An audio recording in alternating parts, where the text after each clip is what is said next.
"My name is Robert Miller," he said. "May I come in?" Confused and honestly, a little scared, Sarah let him inside.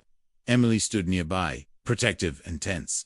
Robert pulled out a large envelope from his briefcase and placed it carefully on the kitchen table. "I need to tell you the truth," he began. "I'm not homeless. I never was." Sarah's confusion instantly turned to anger. "You lied to me. You took my money under false pretenses." "Yes," Robert admitted without hesitation. "And I'm deeply sorry for that. But I had a reason. Please, let me explain." He opened the envelope and pulled out an official-looking document. "This is the deed to this house," he said. "I bought it in August for $340,000. I've been the legal owner for 3 months." Sarah went pale. Her voice came out as barely a whisper.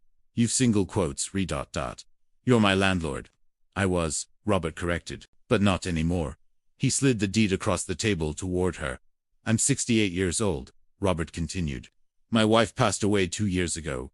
Cancer. We never had children. For the past 6 months, I've been doing something, . Unusual." He paused, collecting his emotions. "I've been visiting properties I own across 3 states, disguised as a homeless man, to test one thing and one thing only: compassion. Human compassion." Sarah sat down heavily, trying to process what she was hearing. "Out of 12 properties and 12 different families," Robert said, "you were the only one who helped me. Not just with food, but with money you clearly couldn't afford to give. $20 might not sound like much to some people, but I saw your bills on the counter when you went to the kitchen. I know what $20 meant to you." Tears began forming in Sarah's eyes. "And when I researched your life afterwards," Robert continued, pulling out printed documents, "I found something even more remarkable." He spread papers across the table. Volunteer records, donation receipts, letters from students she'd helped over the years, letters from parents thanking her for changing their children's lives. "You give even when you have nothing," Robert said, his own voice cracking now. "That's rare. That's extraordinary. That's exactly who my wife was." He pulled out a photo from his wallet. A beautiful woman with kind eyes and a warm smile. Her name was Eleanor. She believed that kindness was the only currency that mattered. She spent her whole life proving it. When she died, she made me promise something. Robert looked directly into Sarah's eyes. "She made me promise to find people like her. People who give without expecting anything in return. People who see humanity in strangers. And to help them the way we wish someone had helped us when we were young and struggling." He pushed the deed closer to Sarah. "So I'm giving you this house. Free and clear. No mortgage. No rent. No strings attached. It's yours. Legally yours." Sarah couldn't speak. She couldn't breathe. She just stared at the paper in front of her. Emily ran over, reading the deed with disbelief. "Mom, . Mom, this is real. This is legally binding. The house is ours. Actually, ours." Robert smiled through his own tears. "There's just one condition," he said. Sarah looked up, worried about what might come next. "Every Thanksgiving, I'd like to have dinner with you," Robert said simply. "If you'll have me. I have no family left. And honestly, I'm tired of being alone on holidays." Sarah laughed through her tears. "You're welcome any day, every day. Your family now." "There's something else," Robert added, pulling out his checkbook. "My wife and I were fortunate in business. Very fortunate. But we were never able to help young people the way we wanted to. So I'm setting up college funds. $50,000 for Emily, and $50,000 for your son." Sarah shook her head violently. No, that's too much. I can't accept." "You already did," Robert interrupted firmly but kindly.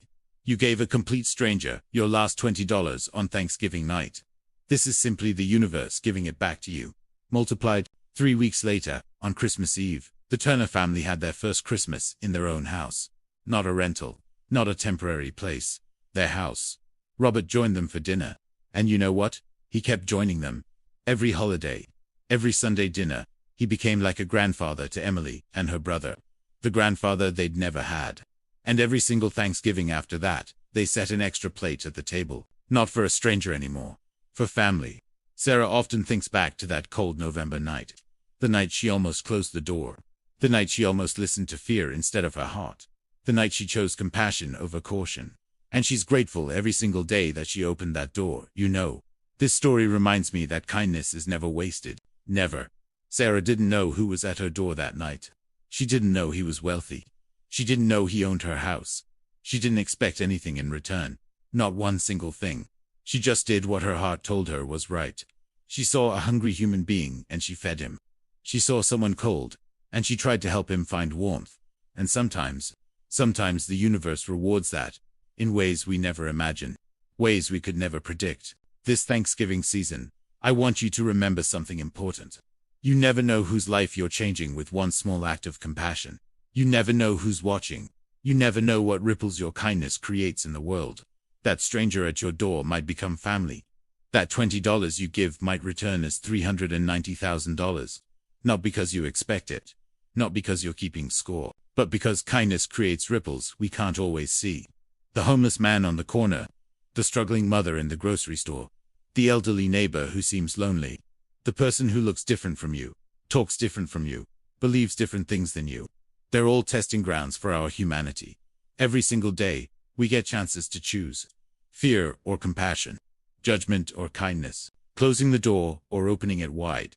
Sarah chose right. And her life was transformed because of it. So I'll leave you with one question today. What small act of kindness can you do today? Right now, this week, you never know. You might be opening the door to a miracle. Thank you for listening to this story. If it touched your heart, please share it with someone who needs to believe in goodness today. Subscribe to this channel for more stories of hope, kindness, and the beautiful moments that remind us why humanity is worth believing in. Until next time, be the kindness you wish to see in the world. And remember, every stranger has a story. Every knock on the door is an opportunity. Choose compassion. Always choose compassion. God bless you, and happy Thanksgiving. Let me tell you a story that happened just this past Thanksgiving. A story about a knock on the door that changed everything. It was Thanksgiving evening, 2024. The Turner family had just finished their feast when someone knocked on their door. A homeless man, shivering in the cold, asked for one simple thing: their leftovers. Sarah Turner felt pity and packed him a generous plate. What she didn't know was that this so-called homeless man held the deed to the house she was living in, and he'd been watching her family for 3 months. This is a story of how one act of kindness revealed a secret that would change their lives forever. Meet the Turner family. Sarah, 52 years old, a schoolteacher. Her husband died 5 years ago from cancer, leaving her with 2 teenage kids and a mountain of debt. They rented this modest 3-bedroom house in Columbus, Ohio, for $1,200 a month. It wasn't much, but it was home. Sarah worked 2 jobs to make ends meet. Every single dollar counted. But on Thanksgiving 2024, despite all their struggles, she insisted on cooking a full traditional dinner. "Mom, this is too much food for just 3 people," her daughter Emily said. Sarah smiled and replied, "Thanksgiving isn't about having enough, honey. It's about being grateful for what we have." Little did she know how profound those words would become. At 8:47 that evening, as they were cleaning dishes, 3 slow knocks echoed through the house. Sarah opened the door to find an elderly man, maybe 70 years old, wearing a torn jacket and mud-stained pants. His hands shook from the cold November air. "I'm sorry to bother you, ma'am," he said quietly. "I saw your lights on, and ... I was wondering if you had any leftover food. I haven't eaten in 2 days." Emily, watching from behind, whispered urgently, "Mom, don't. He could be dangerous." But Sarah saw something in his eyes. Not malice. Not deception. Just ...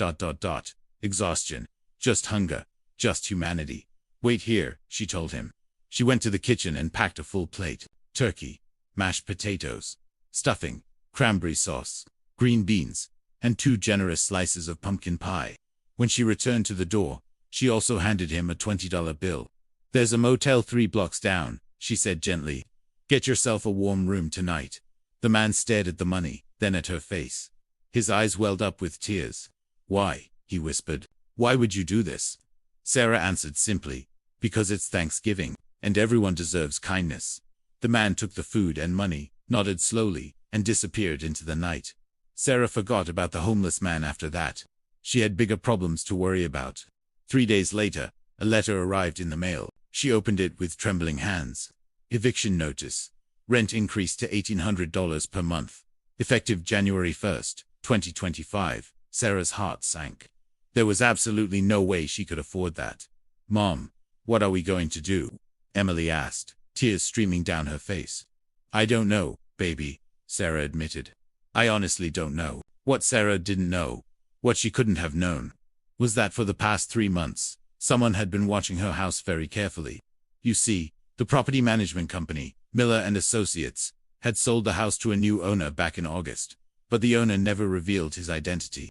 He only gave one strange instruction to the real estate agent. He said, "I want to observe the tenants for 90 days before I decide what to do with the property." The real estate agent thought it was odd, but she followed his orders. And for 90 days, the mysterious owner watched. He saw Sarah leave for work at 6 in the morning and return at 9 at night. He saw her help elderly neighbors carry their groceries up the stairs. He saw her donate clothes to the church donation box, even though her own kids wore hand-me-downs. And on Thanksgiving night, he decided to test her one final time. December 3rd, 2024. Another knock on the door. Sarah opened it, expecting a delivery package. Instead, she saw him. The homeless man. But he wasn't homeless anymore. He wore a clean, expensive suit. His beard was neatly trimmed. His eyes were kind but serious. "Remember me?" he asked gently. Sarah gasped. You're the man from Thanksgiving."